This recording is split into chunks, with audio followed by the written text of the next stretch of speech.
Hola, buenos días o buenas tardes. Soy Adolfo González, adjunto de Microbiología y Parasitología, y vengo a contaros el manejo de la hematuria en urgencias. La hematuria es una causa frecuente de consulta en urgencias. Es algo muy llamativo que asusta a los pacientes y, por lo tanto, tendremos que tener muy claras sus causas. De entrada, la definición de hematuria es una definición, como podéis observar, de laboratorio. Y eso quiere decir que tendremos que hacer un análisis de esa orina. No siempre lo vamos a tener disponible. Tendremos también otras técnicas como las tiras de orina para ver si hay hematuria o no. Pero de entrada la definición dice más de 3 hematíes por campo de gran aumento. Por lo tanto, nosotros tenemos una presentación de orina que parece que tiene hematuria, es decir, roja o roja oscura, y un paciente que podría o no cuadrarnos con que tiene hematuria, pero es que a veces no nos cuadra. No tiene antecedentes, no tiene nada que nos haga pensar que esa hematuria pueda ser de un origen sospechado de entrada. Por lo tanto, tenemos que hacer una buena historia clínica y un análisis. A veces no es suficiente y tendremos que buscar más cosas. Además, debemos diferenciar que hay hematurias que podemos encontrar de forma casual y, aunque pone ahí microscópica versus microscópica, lo que quiero decir es macroscópica versus microscópica.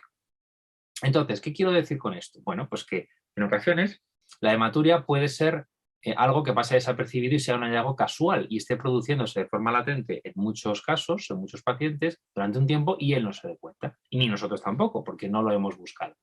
Pero bueno, de entrada, antes de hablar de hematuria, tenemos que diferenciar falsas hematurias, porque la orina, como os digo, cuando sale amarilla o transparente amarillenta, pues parece que todo va bien, pero en el momento en el que algo se pone más oscuro, o en este caso marrón oscuro o rojo oscuro, pues ya eso asusta. La primera razón que podemos encontrar en urgencias, porque aquí estamos en urgencias, recordad, aunque también esto se puede aplicar a la consulta de atención primaria, es que pidamos una muestra de orina y esta venga con presencia de hematíes. Y además el aspecto será de rojo oscuro cuando sea una menorrea, es decir, cuando esté con la regla las mujeres, ¿vale? En un varón evidentemente esto no ocurre, pero hay que pensar siempre o preguntar si, eso es una cosa que debe preguntarse en toda historia clínica, sobre todo una mujer en edad fértil hay que preguntar si está la fecha de la última regla y si está actualmente manchando.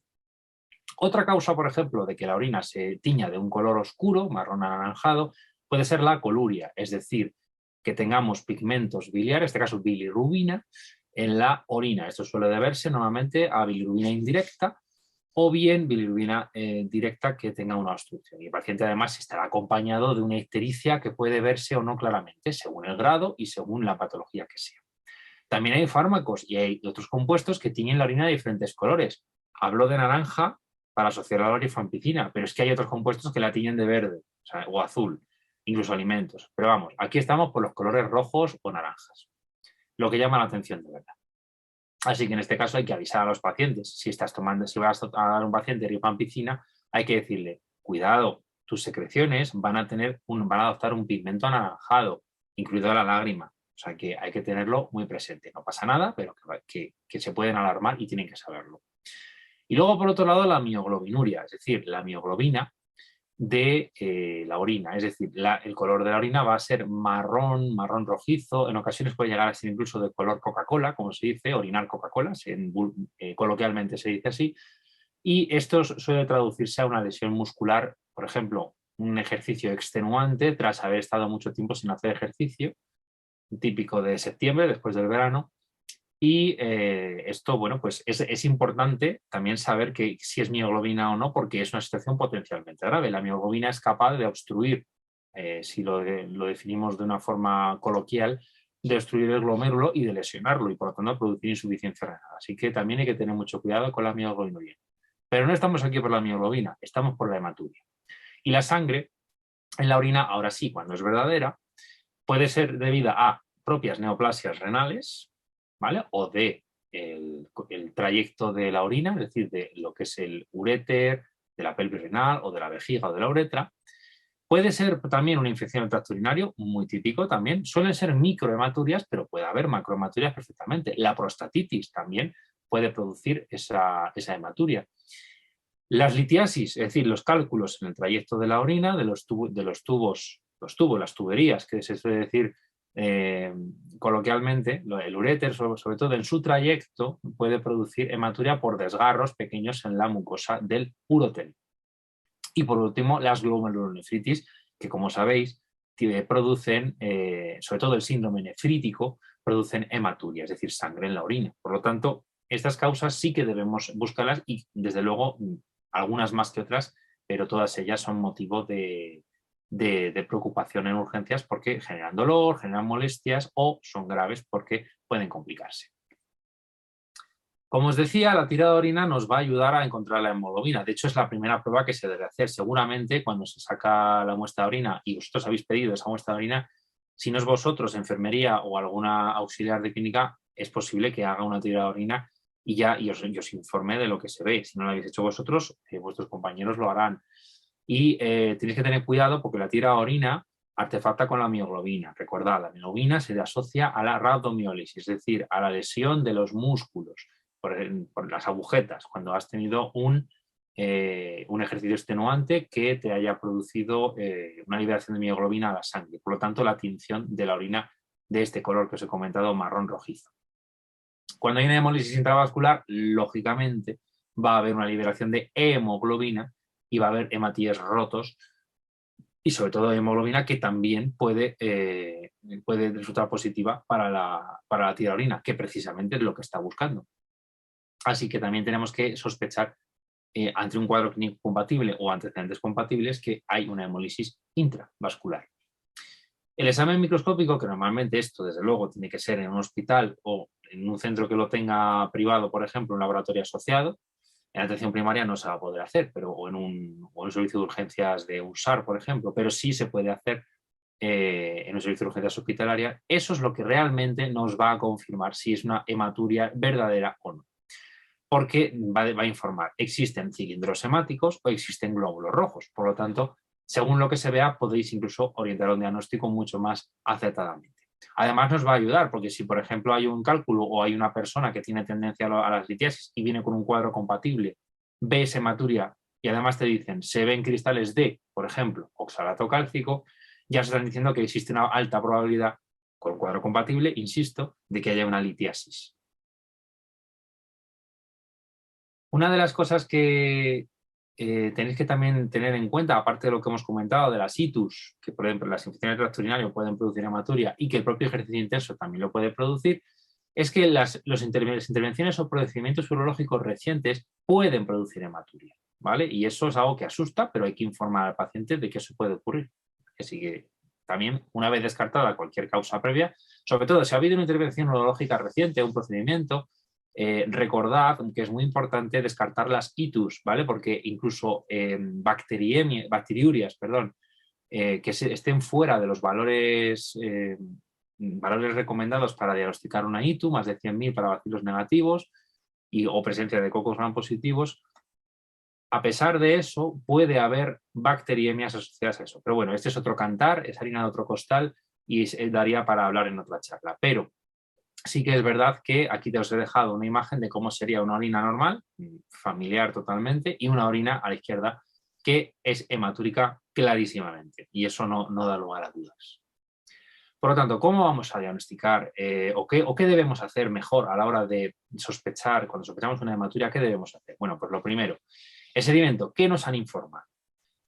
Tenemos una orina que es anaranjada o rojiza y ese sedimento que nos informan del laboratorio no tiene hematíes. Por lo tanto, hay que atribuirlo a pigmentos. Y entonces habrá que ver si este paciente en su analítica de sangre general y en su bioquímica tiene o no elevada la bilirrubina, si está tomando algún fármaco, etc.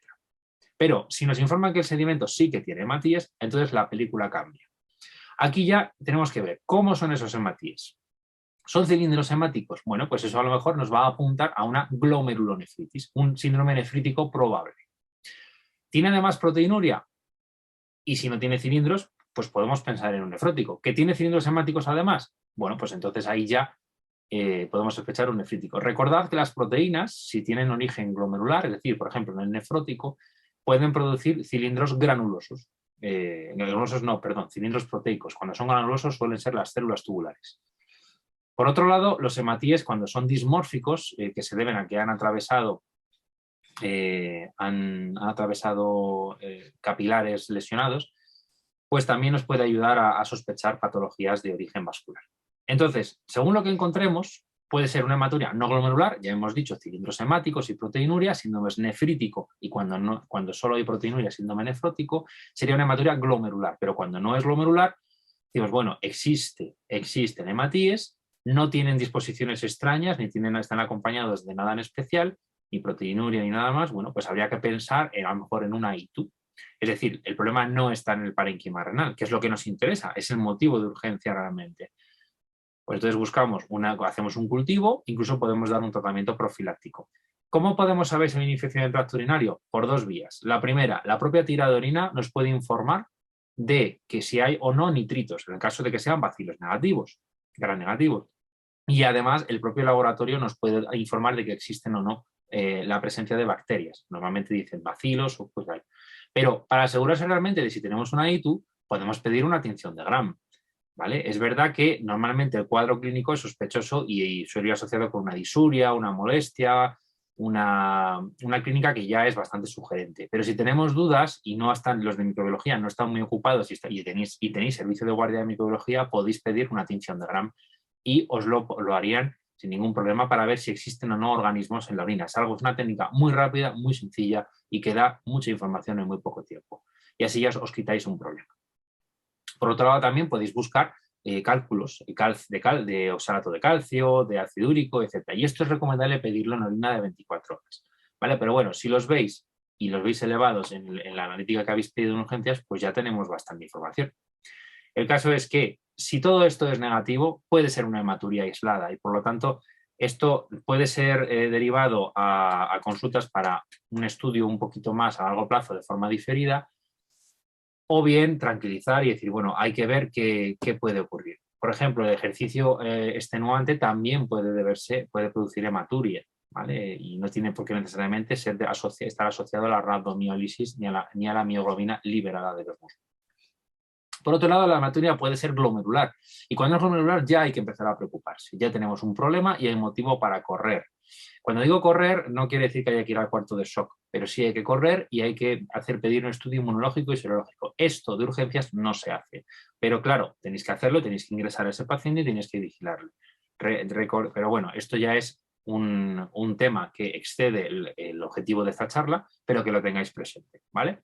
Además, incluso si tenemos proteinuria e insuficiencia renal, que lo veremos por la tasa de filtrado y la creatinina, el potasio y el úrico, si lo vemos asociado a eso, pues entonces ya tendremos que hacer una biopsia. Eso evidentemente es hablarlo con nefro. Todo lo que sea de origen glomerular debe hablarse con nefrología, ¿vale? Entonces tenerlo muy presente.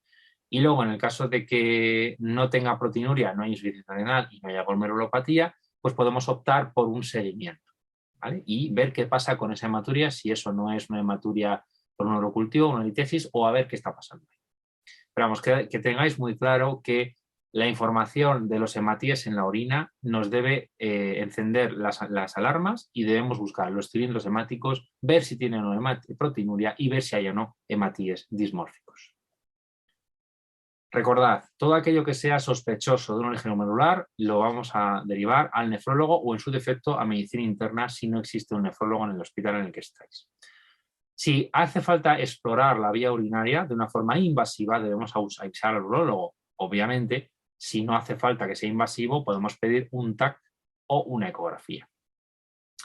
Y luego, las microhematurias que el paciente no va a percibir y no va a consultar por ello, es importante también tenerlas en cuenta. A veces una microhematuria que se vea un día de casualidad puede tener un historial de microhematurias previas y llevar mucho tiempo. Por eso siempre, sobre todo cuando ya se habla de consulta de atención primaria, se debe consultar y se debe estudiar ese caso. Así que con esto me despido y mucho ánimo y nos vemos en la siguiente.